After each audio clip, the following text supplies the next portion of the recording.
il s'agit, dans le développement, là, n'est-ce pas, voilà, on va d'abord dire, c'est le corps, n'est-ce pas, du portrait ou de la rédaction. Voilà, c'est la partie la plus élaborée, n'est-ce pas? Donc voilà pourquoi on appelle ça le corps du portrait. Alors, si c'est le corps du portrait, vous allez remarquer qu'il contient, le développement là, il contient, d'accord, les attributs du sujet du portrait. Les attributs, voilà, les attributs du sujet du portrait. Voilà. Donc, dans le cas de notre texte, Maïmouna est le sujet du portrait, le thème titre du portrait, ou la personne dont on fait le portrait. Et dans le développement élaboré du texte, là, vous avez vu, il y a des bâtiments, on parle de comment elle est, elle a le crâne rasé, elle a des camisoles pas moins chères, sinon pas chères, mais qui donnent de la valeur à sa beauté, son teint est d'une couleur, voilà, ambre, etc. Elle était radieuse, bref, c'est tout ce qui concerne, n'est-ce pas, les caractéristiques, on ne dira plus les caractéristiques d'une personne, le sujet du portrait c'est une personne, mais on dira les attributs, d'accord, du sujet du portrait, pour bien dire. Donc, c'est-à-dire, tout ce qu'on dit à propos de la personne se retrouve dans la partie du développement et, n'est-ce pas, ces attributs, voilà, ces attributs-là, ces attributs peuvent être 2 points, n'est-ce pas? On va mettre dans un premier temps à la ligne ici. Ces attributs peuvent être, petit 1, moraux. Ces attributs peuvent être moraux. En parenthèse, c'est le portrait qu'on va dire moral.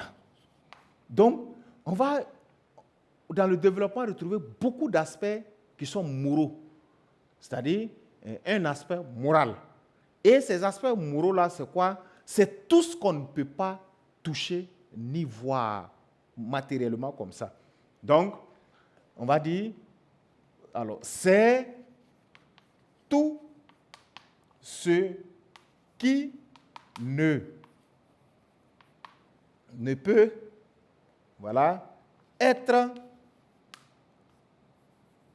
touché, virgule, visible, d'accord, concrètement.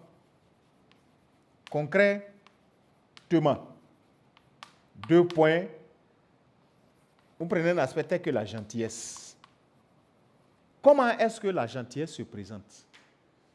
Peut-être on constate ça, on sent ça comme ça chez quelqu'un, mais on ne peut pas voir que voilà, sa gentillesse est dans sa poche ou bien dans, je ne sais pas, voilà, dans son sac ou quelque part comme ça.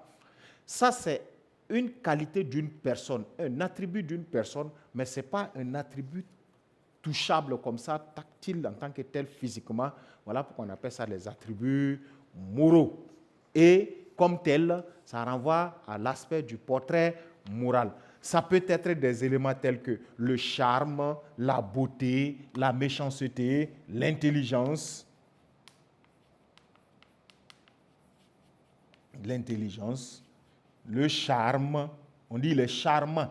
Qu'est-ce qui permet de voir quelqu'un de charmant? C'est relatif, parce qu'un autre peut dire, bon, moi je ne vois pas en quoi il est charmant, je ne vois pas son charme, etc. Mais quand on va parler d'un habit rouge, voilà, une chemise rouge, c'est visible, c'est constatable. Quand quelqu'un dit qu'il ne voit pas une chemise rouge, on peut prendre pour aller lui donner, peut-être même pour qu'il puisse voir que c'est effectivement une chemise et encore rouge. Mais des aspects tels que la gentillesse, le charme, on va dire par exemple la sagesse, vous dites quelqu'un est sage. Comment? Voilà, on mesure ces éléments-là physiquement. Donc, c'est l'ensemble de ces éléments-là qui constituent les attributs moraux à côté d'autres attributs qui peuvent être physiques. Je vais mettre, ces attributs-là peuvent être, voilà, voilà, physique. Je vais écrire ainsi. Et pour montrer que ces attributs-là peuvent être, voilà,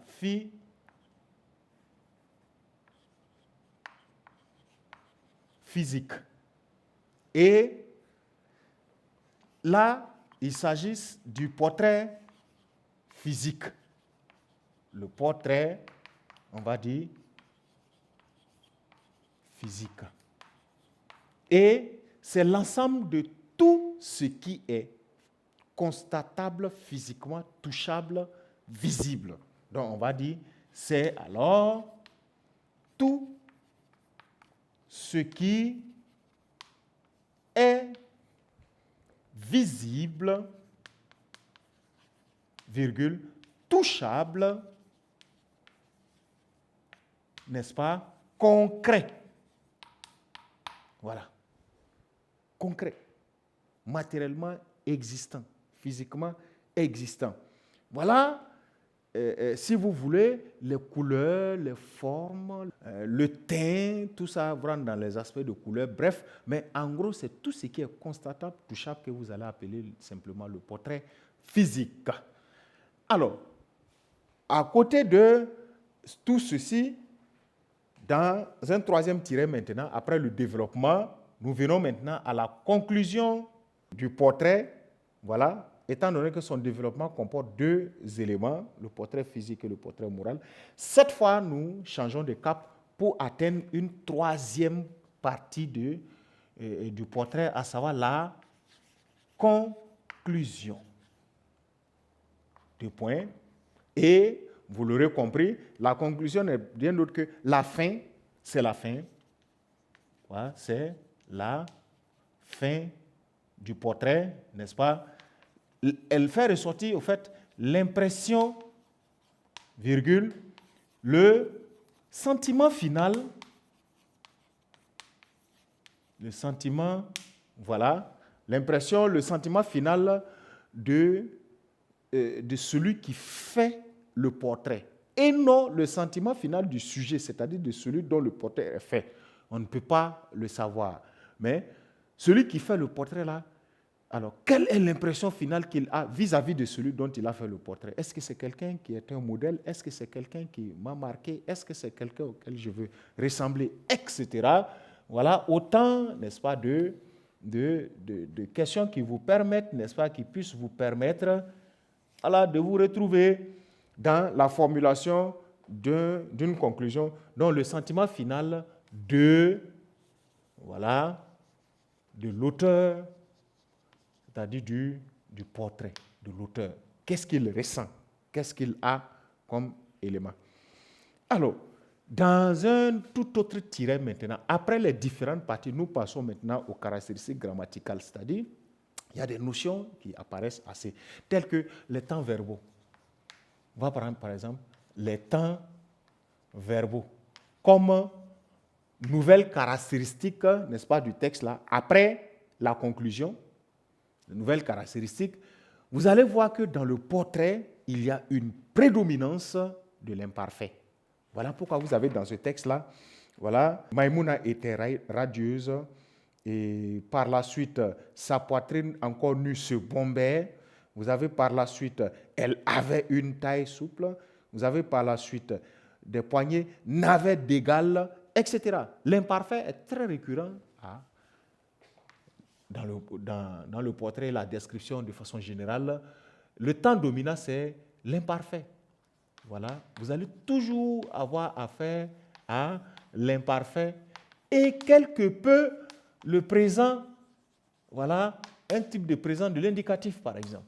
On peut faire généralement le portrait au présent de l'indicatif, mais un détail reste important à préciser.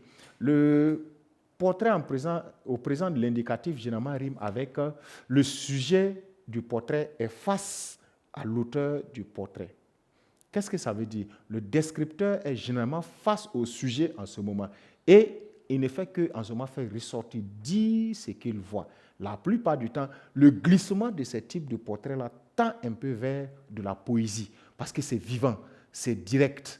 On fait ressortir les caractéristiques, les attributs, n'est-ce pas, d'un thème de description. Mais le plus important à retenir, c'est l'imparfait. Alors là, il ne faut pas se tromper. Ce n'est pas comme dans le texte narratif précédemment vu, où il y a une transversalité des temps verbaux. Dans la description, le temps verbal le plus dominant, voire le plus super dominant, c'est l'imparfait. L'imparfait étant le temps dominant. Vous avez, après les temps, les catégories, n'est-ce pas, verbales.